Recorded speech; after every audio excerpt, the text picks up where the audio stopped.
flowing through the air. The pain I felt is paid for, all is said and done. Oh, I am restricted, fixed upon the web. I need to kick the habit that my mind is breathing in. Break out, I've got to feel discontent. I'm finally facing it all, fearless.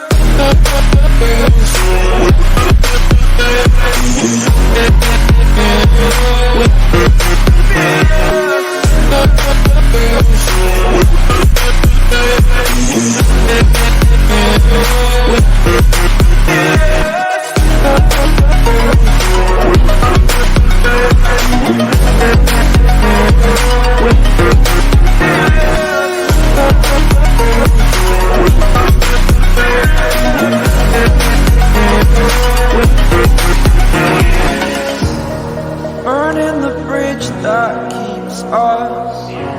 I'm here and I'm feeling exaggerated, that's what you assume.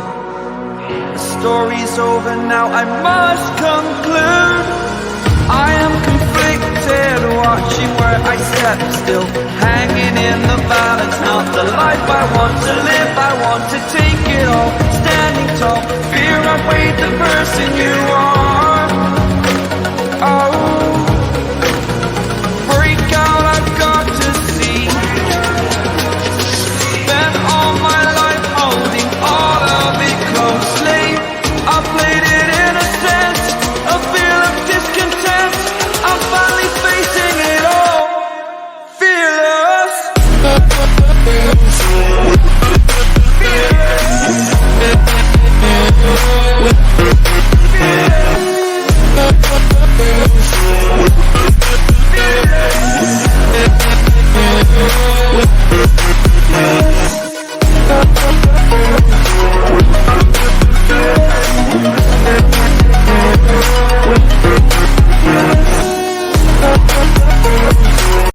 Hello everyone and welcome back to the Golden Show here on the Blue Podcast. Me and George are back with episode number 2. Thank you for all the support and the feedback on episode 1. We greatly appreciate it. And this will be a more up-to-date episode. We're actually up to date with all the latest football information, which is a lot to talk about. But me and George have came up with 3 specific topics that we want to speak about, and we're going to try and keep this show detailed but short for all you to enjoy. So, George, you ready for episode 2? 100%, Josh. Let's get cracking. I've already amped up from that intro as always. So let's get. All right. So starting off with obviously the very big talking point, the European Super League, which has dominated the last 72 hours of our footballing lives. Where I think lowest of the lowest point for some football fans, where we thought that our football were being taken away from greedy owners who thought of nothing more but their own pockets. So then finding that all the clubs withdrew and the thing fell apart like a packet of crisps. So, George, there's so much to talk about here of the European Super League, so we're going to have to try and bring this down in bits carefully. But first of all, I'm assuming you're well against the European Super League, so do you want to explain what your thoughts are about it and why the hell was this even considered by the 6 Premier League clubs? Yeah, so obviously, as you've spoken about, it was a real, almost catastrophic event that sort of broke on Sunday. In fact, almost as we were, as the Manchester United game was going on with Burnley, which was that all these, obviously 6 clubs had broken away from UEFA. It was to create a new Super League, which would be in direct competition, but also obviously outside of the auspices of UEFA's Champions League, and they still wanted to play the Premier League, but obviously, they wanted to have this new Super League, which when you sort of went down to the nitty gritty was being financed by JP Morgan to the tune of obviously billions, and it was all to do with the greed and avarice of the owners involved. I mean, obviously they have been hit, as we all know, clubs have been hit very badly by the COVID pandemic, but it very much seemed like the only motivation here was greed, was trying to get as much money as possible to fill their own coffers. And it's almost the sort of final straw in from Manchester United perspective. it's almost one of the final straws, I think, with our owners. With a litany of various sins that they've committed over the years. This was almost is hopefully going to be the straw that breaks the camel's back. Absolutely despicable, really. The owners, total lack of communication from all accounts with the players and the staff. It seemed like the owners went with some autonomy and decided to make this decision, over the heads of other people. And it's spectacularly backfired, as we know. It only took about 48 hours before clubs were pulling out. And it, although I'm not sure what the exact, current date update as we speak now on Thursday night. I'm not sure what the exact update is, but obviously there was Perez, who obviously of Real Madrid, who was insisting that the Super League is not dead. But for all intents and purposes, I think there's only 3 clubs remaining, isn't there? I think it's Real, Juventus, and Barcelona, I believe, who are still in it at the current time. That's not going to be a Super League, really, is it? So there's going to be sort of 3 nations or whatever. I think there was once a 3 nations, wasn't there, in rugby or something? It's going to be something like that. It's dead and buried.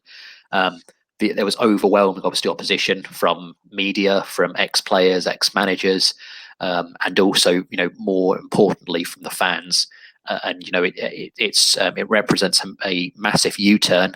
But I think, in summation, I think the final.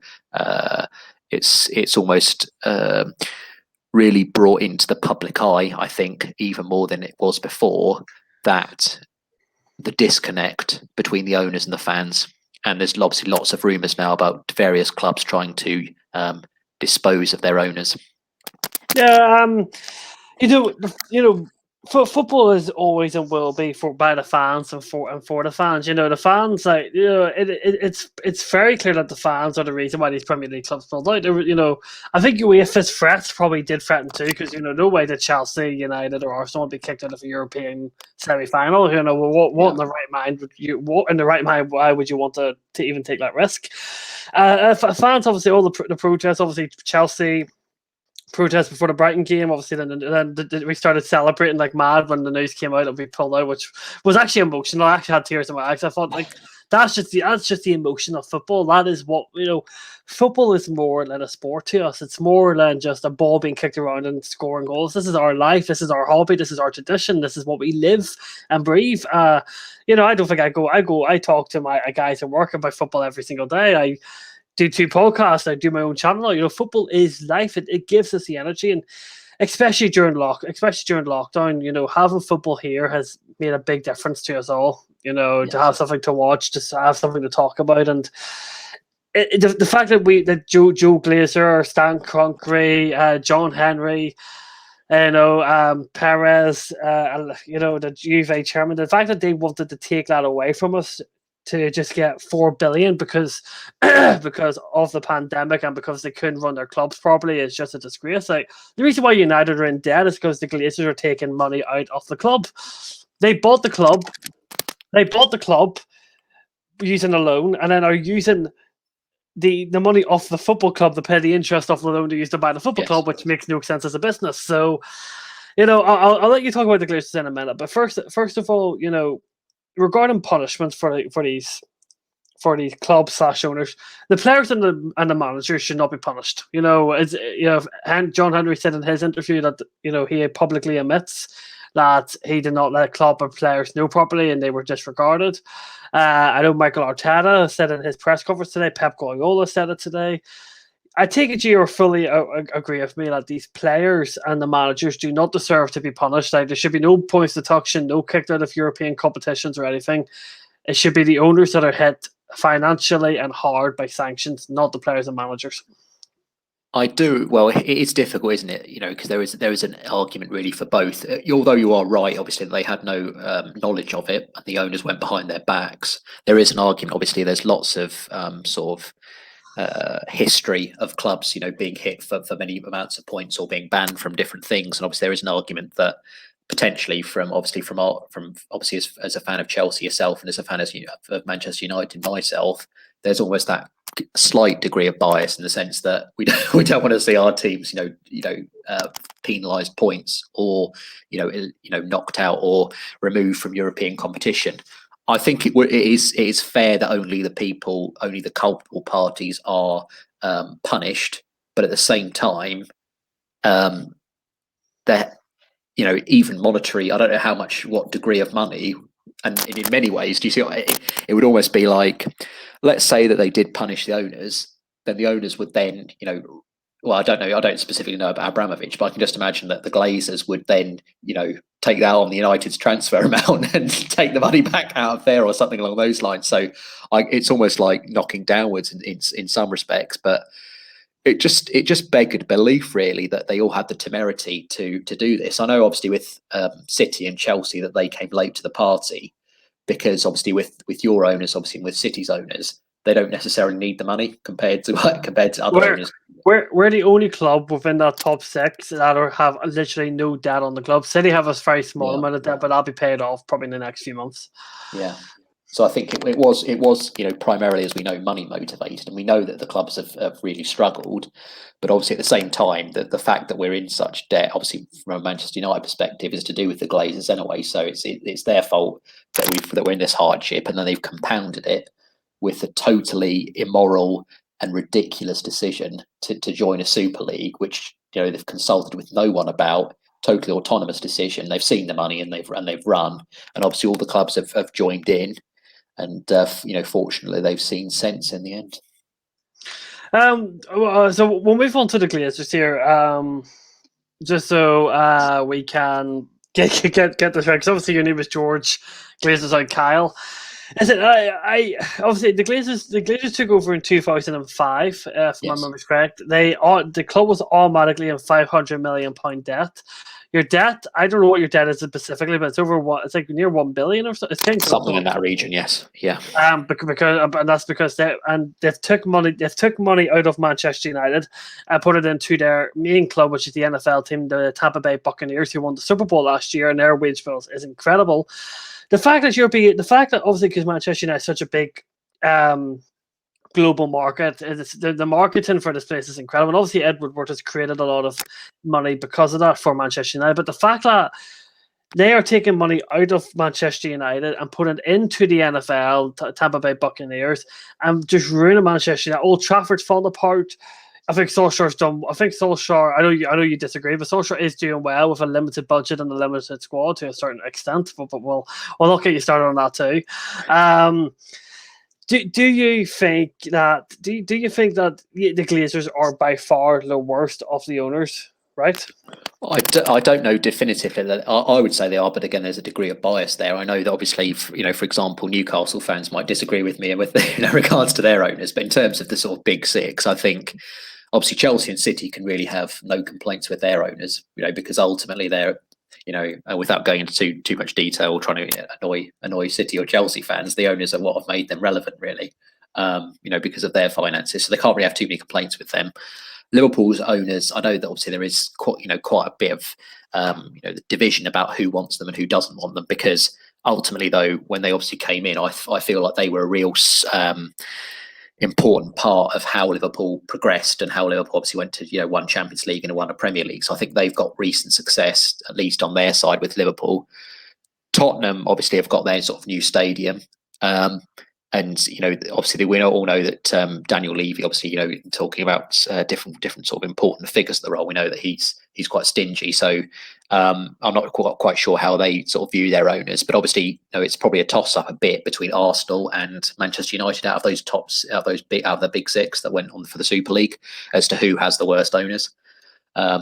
Obviously, Stan Kroenke is, Arsenal fans. Obviously, I watch AFTV religiously, and the amount of times that they sort of think they're signing, because of all the rumours, they think they're signing a whole host of players, and they spend about 50 million. So, at least you could say, in being fair, you could say that the Glazers do put in. If you look at the sort of bare bones of it, the actual amount of money that Manchester United have spent over the last few years does stack up. So it is a lot of money. It's just being wasted. But it's more to do with the fact that the Glazers are taking the money out, and that they're putting us they're obviously further into debt and not doing anything about it. We should be spending a lot more money because we do generate that money, and it feels like a lot of the times we get second or third choice players because the club don't want to spend the amount of money that will be needed to get the top star, which we could easily afford. We do generate that money. Obviously, just as a sort of quick notice here as well, I do want to really shout out and congratulate, I think it was 20 Manchester United fans who went to Carrington this morning. Obviously, as I said, we're speaking on the Thursday night. They obviously got widespread news coverage for their actions. Obviously, went to Carrington with banners proclaiming Glazers out. Obviously, the 50+1. So, trying to start a model a bit similar to obviously Dortmund, Bayern, those sort of things, which are fan run clubs, and also generating a good level of media coverage, like I said. So real legends there. Hopefully that can be the start of something which does remove these Glazers out of the club, whether it would be to fan owned or maybe to a slightly more giving owner, shall we say. But yeah, as I said, the Glazers have been despicable leeches really for 16 years now.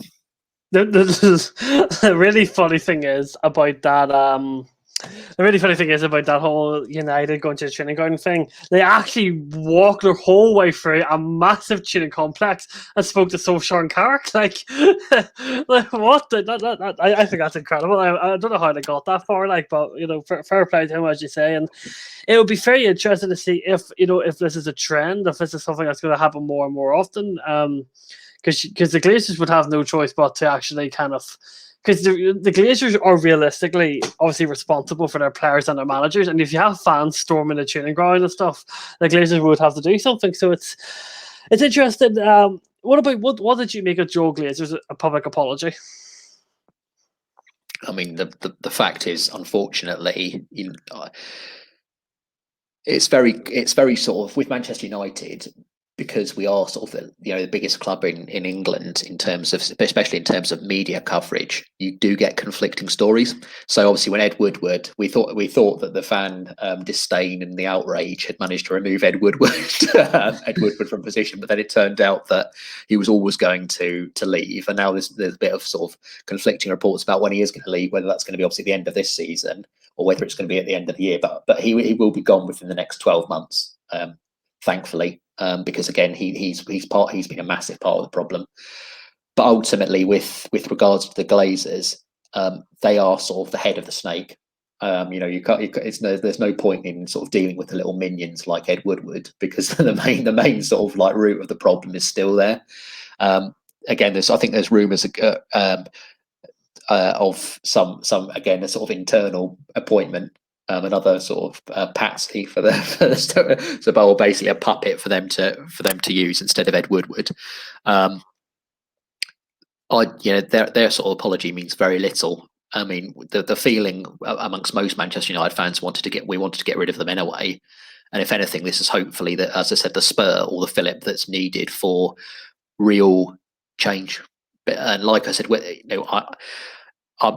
we've tried to get rid of the Glazers many times, but it's just hopefully this is going to be the final sort of nail in the coffin of their ownership. But we have to be very careful if we do get rid of them, that we do get, like I said, either we go to a more fan run club, such as with the German models, or we go to an owner who is slightly more benevolent and more giving in terms of funds, and wants us to succeed really, in the same way as obviously Roman Abramovich wants Chelsea to succeed, and obviously Sheikh Mansour or whatever wants Manchester City to succeed. That's what ultimately what we want, but at the same time, it's like I said, you don't want anyone who's immoral, shall we say, preferably. Because obviously there is people who would potentially want MBS, obviously Bin Salman, because of principally because of how much money he's got. But there's question marks about his action, shall we say, without going into too much detail. So yeah, like I said, you want to get rid of the Glazers, but their sort of apology, what he's trying to do is he's trying to mollify people, but and he's trying to hold on. They will hold on as long as they can, sadly. This is the impossible question to answer. Are the Glazers? Is it possible to force the Glazers to sell, or are you needing the players, the managers, and sponsors to really step up with the protest? Can the fans protest enough and do enough to get the Glazers out, or Is this very, or does the sponsors maybe need to step in here? I think you need action from all parties. It's going to be very difficult for the manager and the players to act in any way, really, because obviously, ultimately it's their livelihood, isn't it? If they obviously spoke out or spoke back, they would get either fined or potentially got rid of from the club. So you do appreciate that they have to be slightly self-interested, because, like I said, it's their jobs and their occupations at the end of the day, so it's quite difficult. But obviously the sponsorships. There is rumours again. Obviously, we can do as many sort of people doing protests and demonstrations. I think is very good, because it does get the sort of media coverage.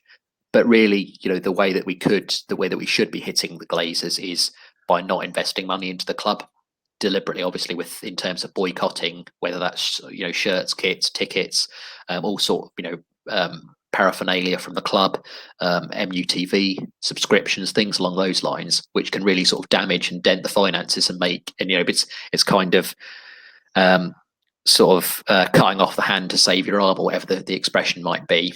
Trying to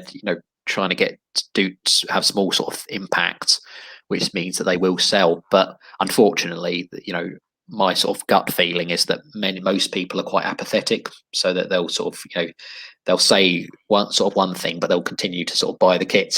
Sort of be a lot of them might be Glazers out there still continue to buy kits and things like that, which and as long as the gate Glazers still have their cash cow, they're not going to sell it unless it's for massive. I mean, I think the price I heard that's rumoured for is about 4 billion. Yep. So yeah, that narrows down quite considerably what your options are in terms of. I don't think me and you will ever see 4 billion in our lives combined, or in any of our families or people. It's an pretty insane amount. But see, it's moving on from the Glazers, because we could talk all day about them. Maybe we'll do a dedicated show to the Glazers, and at some point, we'll get all United fans on. I know some very specific ones that would like to come on. So obviously PSG. So John Henry came on and did a public apology. Today, Josh Concrete and the chief executive of Arsenal did Arsenal fans forum. And they spoke to the Arsenal fans, and they publicly apologised, said, "We're sorry we let the club down. We know we've never had your trust, and we'll try and rebuild it." I know Daniel Levy apologised in the club statement that with the withdrew. Now, the only two clubs that haven't apologised are Chelsea and Manchester City, but at the same time, those were two clubs that never really wanted to join, and Chelsea were confirmed to be the club that wanted to leave pretty much straight away. So I don't actually expect a public apology from Chelsea, because at least we know what their intentions were, unlike the Glazers and the FSG and the Concrete. So Yeah. Do you think these clubs are generally sorry about what has happened, or do you think that this is simply pure and utter PR? So I think, as you said, obviously with City and Chelsea, they obviously the owner, in terms of your owners, I think I would say the majority of Chelsea and City fans are very happy because of the success, which is directly related to the money that the owners have invested. I think the main reasons they were involved in it was principally just to avoid being left out. They wanted to be part of this sort of premier competition. It wasn't obviously money related, because of, as we've already spoken about, because of the excellent finances and financial backing that the owners have at their disposal. In terms of obviously the other owners that you've spoken about, it's incredibly difficult, isn't it, to believe an apology like that? Because why even do it in the first place? If you're going to make such a monumentous decision, you have to consult with people who it's going to affect. You wouldn't like sort of. I'm trying to think of a sort of good analogy or some sort of representation of it, but it's almost like I can't even think. But it's just the most selfish. Such an insane degree of selfishness by these owners that you can't help but, from my point of view, you shouldn't trust the owners as a result of that. And they obviously, the owners that you've spoken about already did have, to differing degrees, quite a level of hatred and enmity towards them. I think the apologies are sort of like quite false for me. It's almost like an apology of, "Oh, we got caught. Oh, it didn't work." They'd have been quite happy if people hadn't been so adamant and so vociferous in their opposition. to this, then they wouldn't have, they wouldn't have apologised, and they'd been quite happy lying in their pockets. So it doesn't fall very, it doesn't sit well with me at all. I think it's very much, want something to save face and try and hold on to the clubs that they own. That's what they're terrified of. And let's just hope. I mean, obviously, from a personal and slightly selfish perspective for myself, I'm just hoping that it's the Glazers. If it's any owners that have to go to have these clubs that have to go, it's the Glazers. Here's Josh's fun fact of the episode. All right, here we go. Since Manchester United sold Angel Di Maria in 2015, we have been playing without a right winger. In that time, we have spent around 240 million on being owned by the Glazers. That's the equivalent to 7 Salahs, 4 Maras, or 5 Bernardo Silvas. That 6 years without an out-and-out right winger. That just shows you have no infrastructure, lack of leadership, and no recruitment system whatsoever. Yes, I mean, like I said, I could bore on. That would probably be like a 5-hour special on various signings that Manchester United have made, because the money that we've spent has been absolutely terrible, to say the least. So it doesn't surprise me. It is disgusting when you sort of spell it out, and you've given sort of a really despicable fact in many ways in terms of how the transfer policy that Manchester United have employed. But it doesn't sort of surprise me. Money's been wasted hand over fist. So just to try and cut the end on the Super League, because we could literally sit here and talk hours and be arty all that. I will still go through other things we do really need to speak about. Yes. Do you think that this is hard to explain?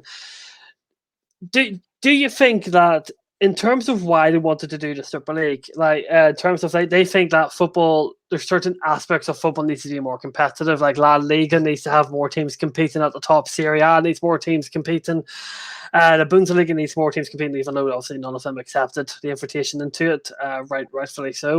Do you think in terms of why they wanted? No, obviously the whole project itself was utter nonsense, and thank God it started dead. But do you think that did you have some type that maybe like the FA Cup, the League Cup, and the other European leagues maybe need to be made more fair and more competitive? Unfortunately, I think the horse has bolted in many ways in terms of football. The disparity is I think is only sort of getting wider in terms of what teams have the financial strength and what teams don't. Obviously, you're getting that even more now with Chelsea. When they got bought by Abramovich, and you could see the sort of success that unfortunately, I think football's like most other games, it's paid to win. And the more money you spend, generally, the more likely you are to win, and that's what we've sort of seen with all these owners. So I think actually the gap that they were trying to supposedly, if indeed they were sort of trying to do that, I don't believe it for a minute, but if they were trying to, make things more fair or more competitive and trying to even out or reduce the gap. If anything, I think the Super League was going to increase it and exacerbate it, because the amount of money that was being talked about that every single club was getting just for entering, and that we're going to sort of like stick there as well. There was a total lack of competition there. The fact that obviously, as Pep Guardiola, I think, has said it, and obviously many other people have said it as well, there was it totally devalues and makes a mockery of any sort of competition if there are clubs that are automatically going to qualify, and there are clubs that are getting such amazing sums. I think it was purely, for me, it was purely money motivated. The sums that they were talking about were astronomical, and so they saw the money and wanted to do it. And it was obviously the second thing they wanted was which I also agree with, and I think is when I sort of analysed the reasons, was they wanted more control over things.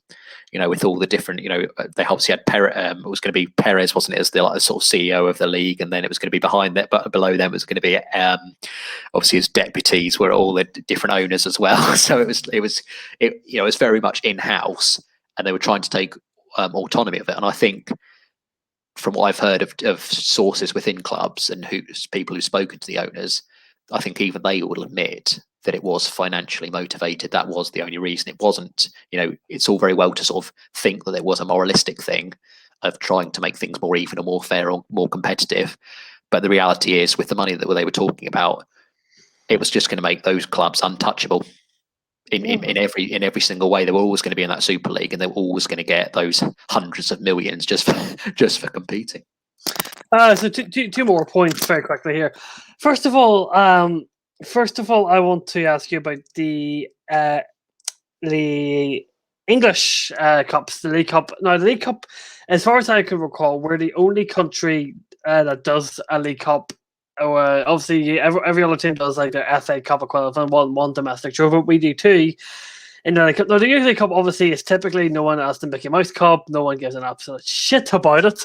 I would chuck out the kids in it. So, would you keep the League Cup and make it more maybe fair, where only like bottom league teams play in it, or like Championship and down, or there's a more financial award or more of a European award at the end of it? No, at the moment you get the European Conference League, but I can't see a Championship or lower league team. If they're filming their second team against a Manchester City second team, it still doesn't compete.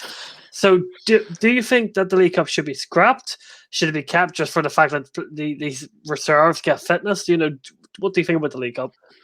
I think if anything, it's been quite a sobering week in terms of when you sort of when you've had a chance to reflect upon things that potentially you're going to lose. And I think I want things to stay.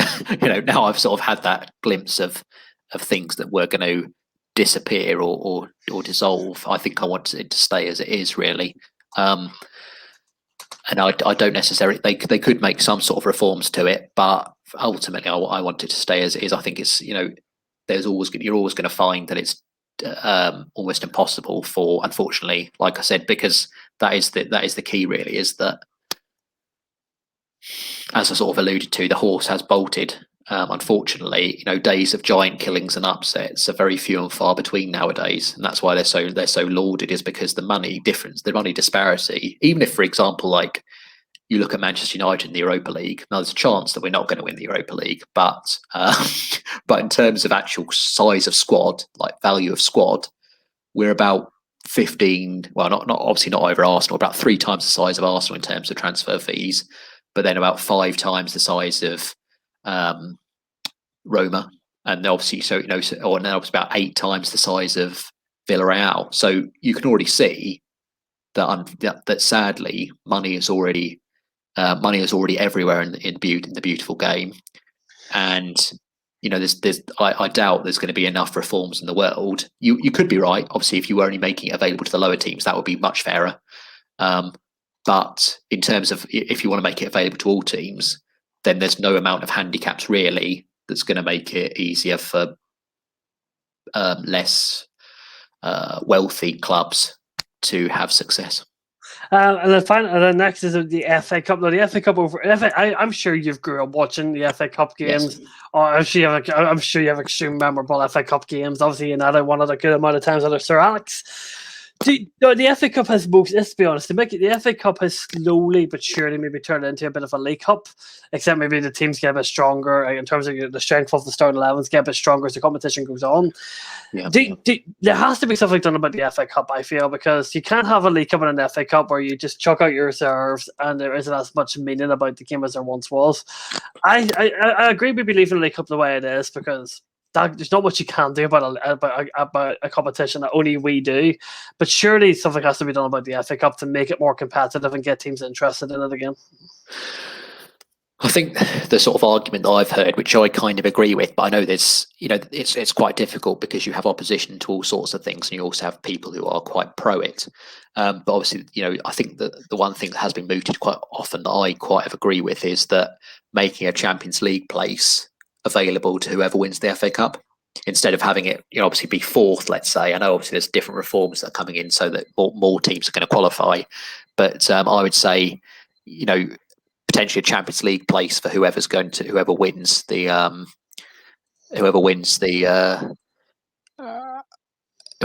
FA Cup. That would be how I would reform it, and that would actually mean that teams would be motivated to try and win it. So that's what I'd do. Okay, fair enough. And then last but not least, the new Champions League format that's meant to come in the 2024 season, which basically in context is more games more money for UEFA and for the clubs, and then also that if you also depending on your UEFA ranking, if United finish ninth in the league, they would get a Champions League spot automatically, and then the club that finishes fourth, like a Leicester or something, would go into the Europa League. So this Champions League format is probably just as bad as the Super League. You know, it'd be better ran, the money would be fairly shared and all, but this Champions League format probably, I think that I think the clubs need to do something because it's awful and it needs to be scrapped. Yeah, the obviously I know that they're sort of trialing different things, but I think they do need to sort of speak to clubs and try and get things to be slightly more competitive, because at the end of the day they do need to make it so that teams teams do benefit from something which is slightly more exciting. I think the way that they're sort of trying to run it in terms of I think they're trying to sort of consolidate into one league table. As well, I think that's what the reforms were that they're talking about. So it's a bit like the Super League, in fact. So I don't know whether they got sort of ideas from that. But for me, there is such a majesty about the Champions League, about the European Cup, as it was. And again, you kind of don't want it to change again. That's my sort of like thing in terms of. I think in many ways the way that the top six clubs in England have acted, it's almost like they've decided that it's almost everything's going to be automatic now, and that's so I think the way that UEFA's going, so there is going to be some sort of safeguarding for all these top teams, but really they do need to consult with fans, with players, and with managers. And other people to make sure that it's going to be very exciting. I think that a lot of the reforms that are coming in are all money motivated again, just more matches, more teams, more revenue. So yeah.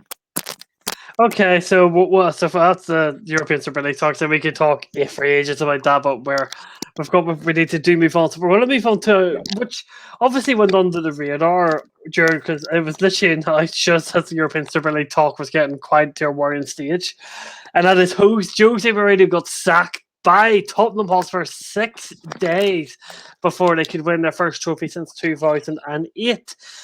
Now, George, it's hard to know. People have their theories that this was all done because of the European Super League and he protested against Daniel Levy and all. I'm not so sure about that. I do actually think he was sacked upon results, but the one thing I do disagree with: why was he sacked 6 days before a cup final, which he has won the most in English history? That was my sort of feeling as well.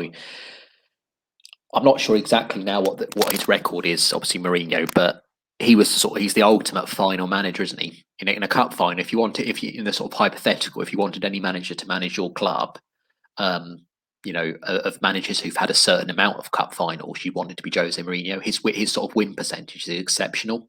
In finals, he's a manager who always sort of like manages to dig out the correct tactics and always manages to get across the line. Whether it is in a sort of pragmatic style or not, he is the sort of person that you want at the helm, and that as you sort of said is what I disagree with as well. I think they should have waited until after the final, but obviously it's almost like, for example, if he did, I was tipping, as I'm not sure whether you were or not, but I was tipping Tottenham Hotspur to win the League Cup, to beat Manchester City on Sunday or obviously this weekend. But I don't necessarily think that they will now, but because the reason I thought they would was because of Jose Mourinho. I thought he would have that sort of killer instinct, because the one thing Tottenham need, is they need this first trophy to get over the hurdle, and obviously all the heartbreak they've had over the last 13 years since they last won a trophy, which was obviously the League Cup in 2008. They need someone who's a winner in that dressing room, on that final, because they don't want to be bottling that again. And it's another sort of, something else that potentially will mean that some of their star players like Harry Kane will leave, more likely to leave if they're not going to see any silverware. So I adamantly disagree with the timing of his sacking, but I do agree that the results weren't good enough. There was a leaked. I'm not sure if you saw it or not. There was a leaked. I'm not even sure whether of the validity of it, but there was a leaked sort of message from Jamie Redknapp. I'm not sure whether you heard it. No. There was a sort of leak. Again, it's probably all rubbish. But there was a sort of leaked message from Jamie Redknapp of him saying that he'd heard that the reason they sacked him now was because they had his sort of payoff package was all based on what position he was when he got sacked. So if he'd actually got slightly higher up, it meant they had to pay him more, and something like that. Again, I'm not sure of the sort of validity of that, but that's the sort of thing that wouldn't surprise me. But it would probably have been quite difficult to sack Jose though if he had won the League Cup. So there's probably some sort of element of that in there, that they always wanted to get rid of him, and they had this sort of decision that they didn't want to be prolonged or potentially staved off with a League Cup win. But I disagree, because obviously ultimately the needs of the club should come first, and the needs of the club primarily, and the reason why Jose was brought in was to win trophies, because that is ultimately what he does. And always gets a trophy or two within his first 2 seasons before the third season, which is typically when things go awry. But they really didn't. There was no sort of messing around. They were quite ruthless. And at the end of the day, it was obviously the sort of United and Manchester United were one of the teams that put the sort of final nails in the coffin. But I don't agree with it. I think it's poor timing, and Spurs have really only got themselves to blame if they don't win the League Cup, which they now have to, really, without him. The thing is, though, you bring in a caretaker manager, but this is a caretaker manager, Ryan Mason, who obviously retired at the age of 29 due to a serious injury. This guy has got no managerial experience whatsoever, and then you're asking him to go up against the tactical mastermind Pep Guardiola to win a first trophy since 2008. Where was the logic by Danny? Honestly, did he sack Mourinho to try to divert attention from the Super League or something, or try and give Spurs, because Spurs fans wanted Jose gone? That was quite well known. Did Daniel Levy seriously think this was did he do this as a PR stunt? Because there's no way in the mind that you use Ryan Mason up against Pep Guardiola when Jose's already bet Pep twice as Spurs manager. So it just defies logic on all sorts of levels.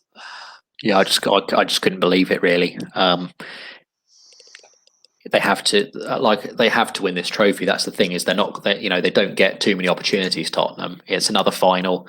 Obviously they had the Champions League a couple of years ago, that Champions League final, which they were quite fortunate to get to, but at the same time they deserved it because they did make it there. And then it was a bit of a damp squib. I can almost see that happening again. You need someone of Jose's nous, of his cunning and his guile. You need someone like that in your corner in that final to give them the belief. And now you've got obviously Ryan Mason, who's sort of got limited to no coaching experience. Went through the academy obviously with Harry Kane, didn't he? There was all sorts of who's now his captain, Captain Harry Kane, who's another one that's going to be sort of trying to stir things up. But yeah, it's very poor timing. Again, I hope Spurs do win, and but my earlier pick for them to win it is very much now hanging by a thread, simply because of what the Jose Mourinho factor is in terms of a final. Lord knows what he's going to. I mean, obviously City aren't in too good a form, though. That is one thing. Obviously they've come off the back of, obviously quite a fortunate win over Aston Villa, and obviously losing against Chelsea, as we know, and obviously losing against Leeds, so that they're not in too good a form, not in too imperious City form. But I do feel like it will be a tactical mismatch, having someone of Pep Guardiola's experience and trophies against Ryan Mason. But I hope and pray that I am proved wrong on that and Spurs come through. Obviously, you just don't want to see City win trophies, do you? I hope City win, because I could all withstand Spurs winning. They got so excited over the bloody Aldi Cup. Never mind an actual competitive trophy. So I'll be rooting for Pep Guardiola's Baldy Blues in that game anyway. So now we're talking about possible next Spurs manager now. Nagelsmann has been talked about. He looks like he'll be going to Bayern Munich. Now that we know Hansi Flick is definitely leaving. Now the next choice is Maurizio Sarri, who, as you might remember, had a season at Chelsea, won the Europa League, got top 4, though did struggle, and we had the fuck Sarri ball chance. Sarri's a decent manager, okay, but he needs a very specific team and a very specific midfield. We could see a Jorginho for Harry Kane swap deal, for all I know. Do you think Sarri's the right fit for Spurs? Because I don't think so. I think Spurs it is very difficult, because where do they really go from here? Almost, they obviously got Jose Mourinho in. The reason they got him was purely for trophies, to win silverware. That was the thing, that although they had that those many years of stability and assurance under Maurizio Pochettino, that was the final sort of step that he missed, wasn't it? He kept on getting top four with Spurs. It was, they were almost like a familiar team that were always made the top four under him. So they did exceptionally well. And obviously Jose Mourinho was brought in for that final piece of the puzzle to win silverware. To gather them the first trophy, like as I sort of mentioned, since 2008 with the League Cup. And he's got one step. He's got one step away from it, and they've decided to sack him on the eve of it. So. It was such a bizarre decision, in that regard. In terms of sort of replacements, it's very difficult, because even if they go back to they're sort of stuck between a rock and a hard place, because ultimately a lot of the time you have to choose between managers who play quite a pragmatic and boring style of football, which obviously you're sort of talking about, obviously Sarri ball, that sort of thing. You're sort of talking about that's the sort of managers, but again, fans don't particularly want those sort of managers. They want managers who play entertaining and scintillating brands of football.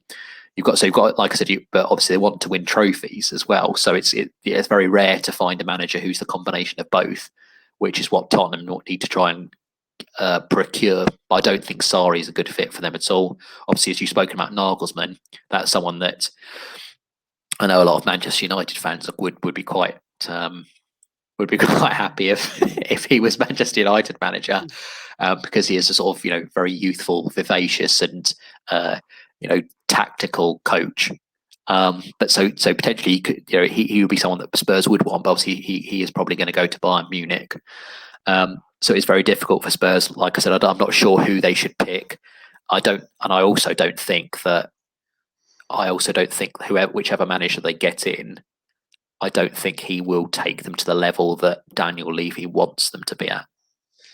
Okay. So my next one is I'm trying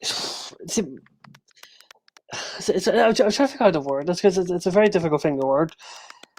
Do you think that Spurs are massively under? Do you think Spurs have missed out on their chances to be a big European force under Pochettino and even under Jose? Because they have a really good squad.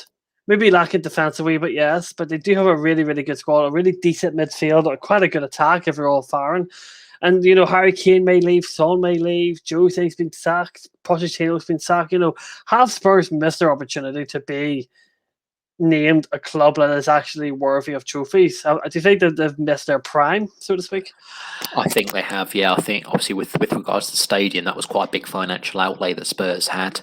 I think Daniel Levy is very good at demanding large prices for players he's selling, but at the same time, in terms of actually spending money, I don't think Spurs have this. It all comes down to money. That could always be the title of the show. The show, in terms of a lot of different things, it all comes down to money. Is Spurs still scrimp and save and don't spend enough money to really compete? In many ways, Maurizio Pochettino was overachieving with Spurs, given the budget and money that he had to spend. I mean, famously, of course, he went to the Champions League final, didn't he, after the summer prior to that season, having spent nothing. So he literally spent not a penny and got to the Champions League final. So it just showed what a good manager Pochettino was, that he was able to do that. But I think Spurs, when you sort of look at their side, they are quite aging. I think a lot of them have sort of missed hope. You don't necessarily see them as a team that are ready to win something again.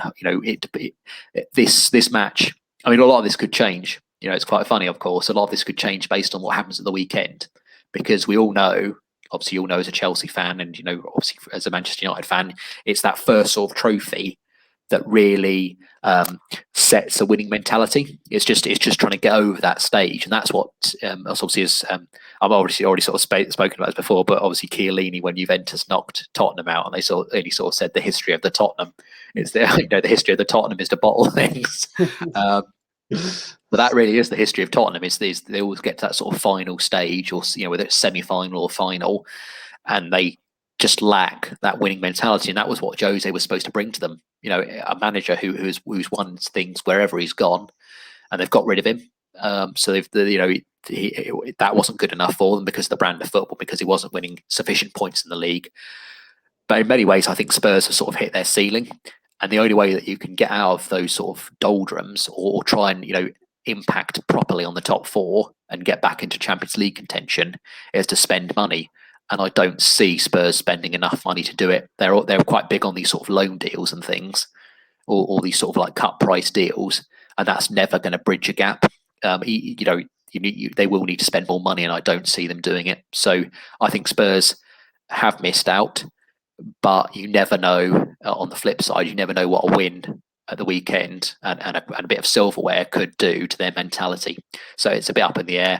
I think there'll be a more definitive answer at the weekend. Okay, and then our last topic, we're going to talk. Basically, we're going to get me and George's predictions for basically the big remaining things that are left in the football season, because we can actually get excited about the football again. Just before we quickly get into it, obviously when Liverpool played Leeds and Chelsea played Brighton, Liverpool played Leeds just right in the mix of this whole European talk. And Chelsea players that were walking off the team bus after being delayed after the protest, finding out they've withdrawn from the Super League. So, do you think the players have struggled really badly mentally and have found it extremely difficult to focus on the football and focus on these must-win games for top four because of what was happening? It's very difficult for me to sort of say without sort of speaking to them. I think, as you said, there is that sort of element of uncertainty, and players and managers do need to be focused on matches.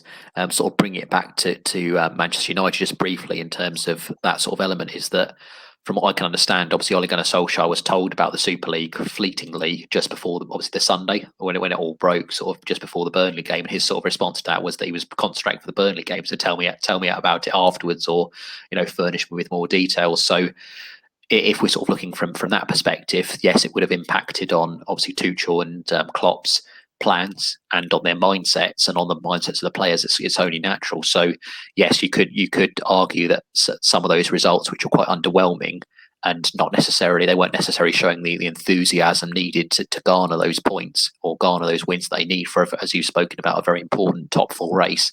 You could definitely say that it was off the field issues, which we've already spoken about in great detail, that were causing the turmoil and were leading to quite uninspiring performances, shall we say.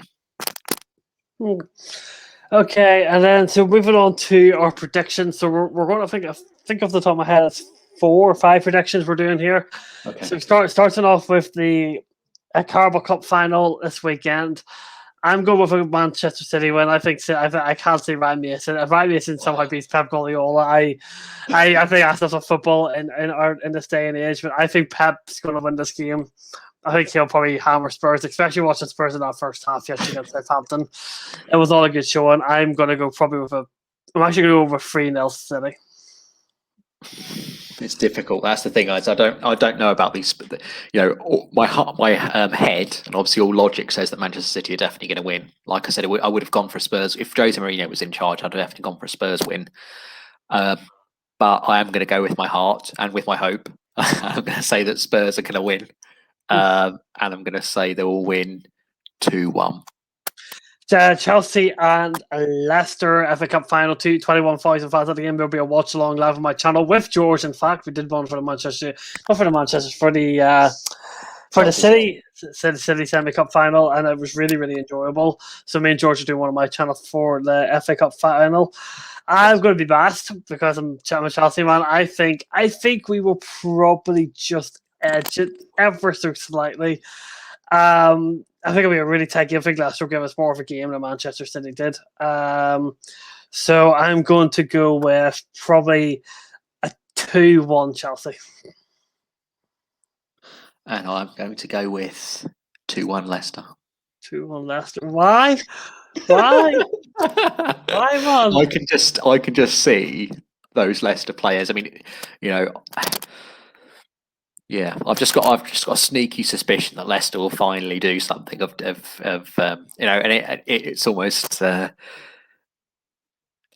Leicester. That's almost like not only a cup final, it's almost the chance of a lifetime, isn't it? Whereas for Chelsea players, it's more like just a sort of old trophy. So I think Leicester will have slightly more on the game, and I think it will be a close game, as you've sort of spoken about. But I think Leicester will want it more slightly, so I think Leicester will win. Okay.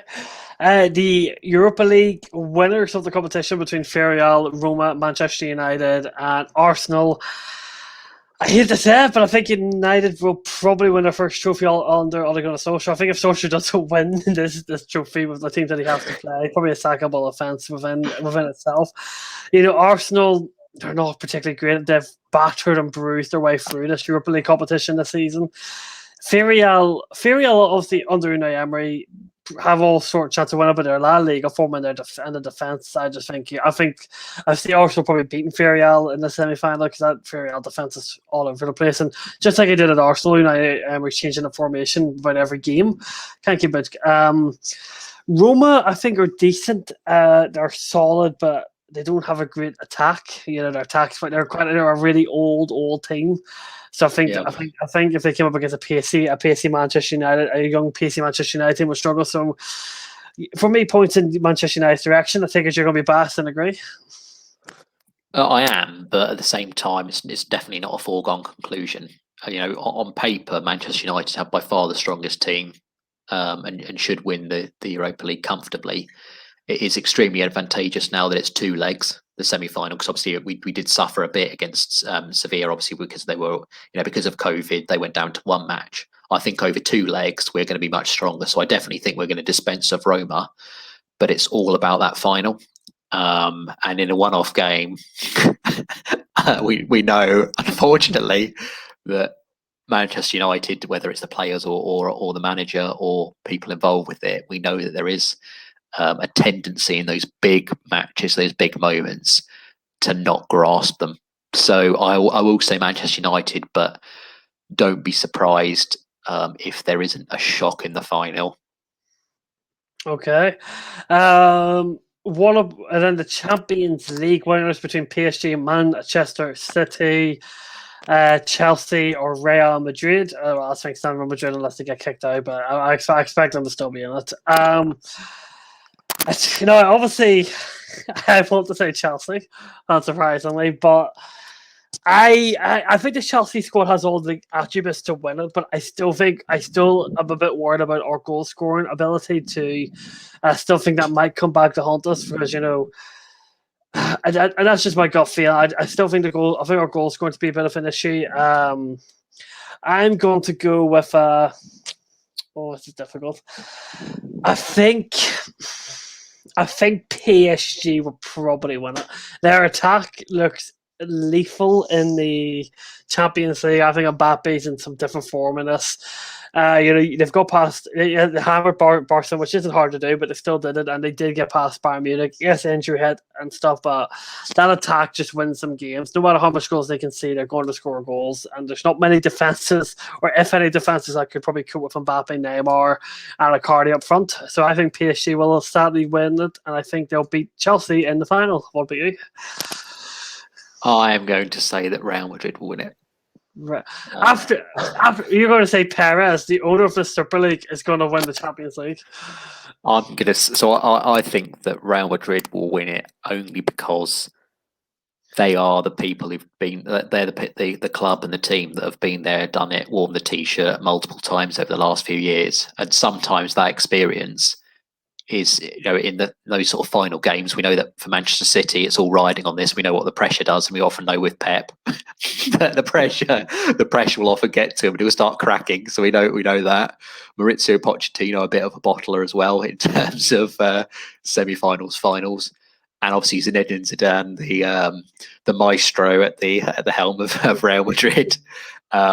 Well, in fact, Zidane was one of my favourite players actually when he was playing. He was what happened in that 2006 World Cup final was one of the worst sort of footballing nights for me because of how much I liked Zinedine Zidane. But I think Real Madrid, obviously, they've got that midfield, haven't they? Kroos, Casemiro, and Modric. And they've still got the attack. I think Benzema's in sparkling form. You've still got Vinicius, obviously Mendy, the way that they've sort of linked up on the left-hand side. I think Real Madrid will go through against Chelsea, and I think they will win against either PSG or Man City. I think Real Madrid. Right, and then last but not least is our top 4 predictions. My top 4 prediction is going to be Chelsea. No, so not Chelsea. I mean, Chelsea win the league. No, we can't mathematically win the league. Man City obviously is going to win the league. United will finish second. Third place, I'm going to go Leicester. Leicester play West Brom tonight. As actually, I think they've actually just kicked off as we speak. Come on, West Brom! But I think Leicester will get third, and then fourth. If Chelsea beat West Ham here at the weekend, West Ham are out of it. If Chelsea lose, Chelsea are in a dire position with a terrible running after that. Liverpool could get it. Spurs could somehow still get it. I think I'm going to go Chelsea. Defense is not conceding too many goals. We're able to match these bigger teams, and I'm sure we can pick up enough results between now and the end of the season, especially with Liverpool being extremely inconsistent. So, Manchester City, Manchester United, Leicester City, and Chelsea Football Club is my top 4. What about you? My top 4 prediction is Manchester City. I'm just as very quickly. I'm quite annoyed about what happened last night. Obviously, for a moment there, I thought when John Pebbles got himself sent off, I thought there was a hope that they were going to lose that match before Matty Cash did what he did. But the gap is too big, which I'm exceptionally annoyed about, and could be an entire show in itself. But Manchester City first, Manchester United second. I think both of those are pretty much nailed on, really, in terms of the points difference. Third, I will also say Leicester. But they could. That's the thing with Leicester specifically. They could go on a horrible run, because that's what Leicester are a bit like in these crunch situations. And of course, they've got the FA Cup to win against Chelsea, so they might have that on the back of their minds. And then my fourth will be a Jay Lings inspired West Ham. You think West Ham will get fourth? Yeah, they're running. They're sort of on paper. They've got the easiest running out of pretty much anyone in that race, apart from obviously the Chelsea match, like you've spoken about. But other than that, the rest of their games are all relatively straightforward. So they and obviously Chelsea, as you've spoken about as well, definitely could win them, but they have got a very tough run-in. So very quickly, do you think Chelsea will beat West Ham, or do you think they'll lose? Where is it? It's a West Ham's ground or Chelsea's? I will say, I think West Ham will. It's difficult. I think a draw. A draw, okay. Suit West Ham more. I recorded a video with Doug literally not too long ago, and he said 2-2. So I don't think I could take a 2-2, like, especially where we're leading. But okay, so and then my last one, I'm going to throw a quick spanner in there. Who's going to win La Liga? Atletico Madrid won tonight 2-0, so they're 3 points ahead. Will they bottle it, or will they win it? They've got quite. Apart from it, it's very difficult. Actually, this is probably the most difficult league out of all the top sort of leagues to call, really, because it's obviously a 3-horse race, isn't it? You could easily say, you can make an argument about any of the 3 teams that are up there. I am going to say Real Madrid, but ultimately it's basically it's almost like sort of throwing a triple-sided coin in the air. Then it lands anywhere, and you just go with it, because it really is that close. I mean, who do you think will win? I think just Real Madrid, but. Okay, and that ends this episode of The Golden Show here on the Blue Podcast. Episode 2, as I said, we were going to try and keep these episodes short, but with a ton of talk and a ton of information, and that is exactly what we have been able to do. Thank you very much, George, for coming on. Again, me and you will be back here next Thursday again for episode 3, and I'm sure plenty more to talk about. Hopefully a little more about the football and about football trying to be ruined. Yes, yeah, hopefully so. Thank you very much, as always, Josh, and a great episode, great second episode, and I hope everyone enjoys. Just remember to sort of drop your comments in, and we'll get back to you, obviously, at the in the comments. But thank you very much. Thank you very much, guys. I hope you all have a fantastic day whenever you're watching this. If you're watching this before the games, after the games, or whatever, we appreciate you watching. Enjoy your weeks, enjoy your weekends, and we will be back again next week. Thank you, guys. See you later. Thanks, guys.